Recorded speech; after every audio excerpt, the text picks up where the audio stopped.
सभी दोस्तों को नमस्ते, सत श्री अकाल, आदाब। दोस्तों, कहते हैं कि परमात्मा के नाम में बड़ी शक्ति है। हमारे वेद ग्रंथों में कहा गया है कि परमात्मा का नाम सिमरने से ही मुक्ति मिल सकती है। भाव के 84 लाख जुनों से छुटकारा पाया जा सकता है। इतिहास में कई ऐसी घटनाएं और सबूत मिलते हैं जहां कई महापुरुषों ने परमात्मा का सिमरन करके जीवन और मृत्यु के बंधन से मुक्ति पाई है। ऐसी ही एक घटना हमें इतिहास में भक्त अजामल जी की भी मिलती है। कहते हैं कि अजामल जी ब्राह्मण समाज में पैदा हुए थे और उनके पिताजी एक राजे के जहां पाठ पूजा और कथा सुनाने की नौकरी किया करते थे। अजामल जी के पिता ने अजामल जी को शिक्षा के लिए एक अच्छे गुरु की शरण में भेजा। अजामल जी अपने गुरु के पास से शिक्षा ग्रहण करने लगे। अजामल जी के गुरु जी को काफी अध्यात्मक ज्ञान था। वो अजामल जी के जीवन के बारे में सब कुछ जान चुके थे। इसीलिए अजामल जी के गुरु ने उसे कहा कि जब तुम सुबह मेरे पास शिक्षा ग्रहण करने के लिए आओगे तो तुमने शहर में कभी नहीं जाना है, बल्कि जो शहर के बाहर से रास्ता आता है उसी रास्ते से तुमने जहां मेरे पास आना है। अजामल जी के गुरु ने कई बार इस बात को दोहराया। अजामल जी अब जवान हो चुके थे। एक दिन अजामल जी के मन में सवाल आया कि गुरुजी शहर जाने से क्यों रोकते हैं, क्यों ना आज शहर जाया जाए। अजामल जी ने शहर का रास्ता पकड़ लिया और शहर में बेसभाव के मोहल्ले में पहुंच गए। अजामल जी ने जब वहां खूबसूरत स्त्रियां देखी तो उनके मन में कामक वृत्ति पैदा हो गई और वहीं पर एक स्त्री से अजामल जी को प्रेम हो गया। अजामल जी अब हर रोज शहर जाने लगे और जिस स्त्री से उन्हें प्रेम हुआ था वो स्त्री भी उनसे प्रेम करने लगी। कहते हैं कि जब अजामल जी के पिता जी को उसके बारे में पता लगा तो अजामल जी के पिता ने अजामल जी का विवाह कर दिया, यही सोचकर कि विवाह के बाद अजामल शायद उस बेसवा के पास नहीं जाएगा। लेकिन अजामल और बेसवा का प्रेम इतना पक्का हो चुका था कि अजामल अपनी पत्नी को छोड़कर उस बेसवा को साथ लेकर कहीं दूर जंगल में रहने लगा।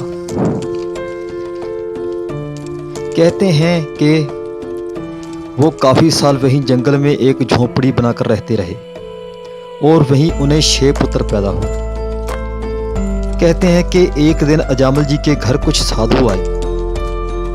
अपने घर साधुओं को देखकर अजामल जी का मन भर आया। अजामल जी ने साधुओं को बड़े प्यार से भोजन करवाया। साधु बड़े प्रसन्न हुए। साधुओं ने अजामल जी से कहा कि अगर तुम्हारी कोई इच्छा है तो बताओ, हम जरूर पूरी करेंगे। अजामल जी ने कहा कि मैं मुक्ति चाहता हूँ। साधु बड़े दूरदृष्ट थे।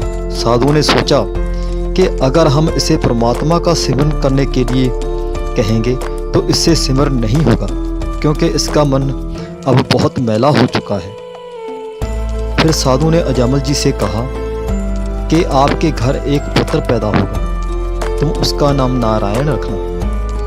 ये कहकर साधु चले गए। कुछ महीनों बाद अजामल जी के घर पुत्र पैदा हुआ और अजामल जी ने उसका नाम नारायण रखा।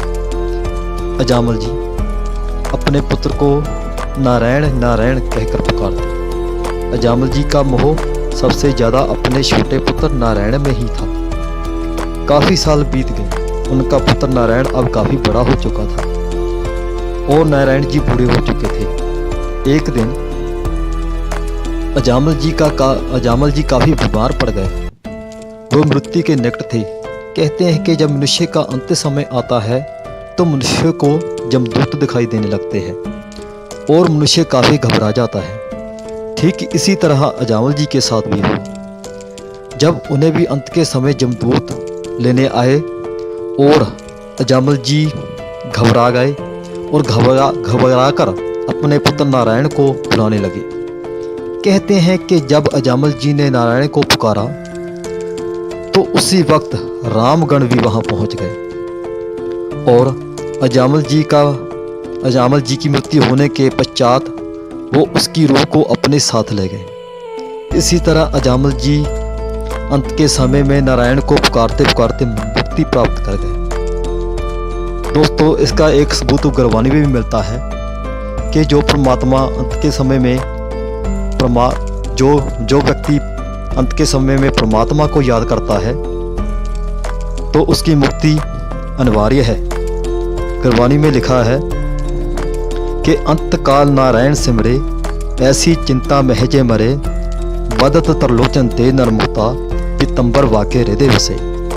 सो दोस्तों, हमें भी परमात्मा का सिमरन करना चाहिए ताकि हम भी जीवन और मृत्यु के बंधन से मुक्त हो सके। उम्मीद है कि आपको ये मेरी जानकारी अच्छी लगी होगी।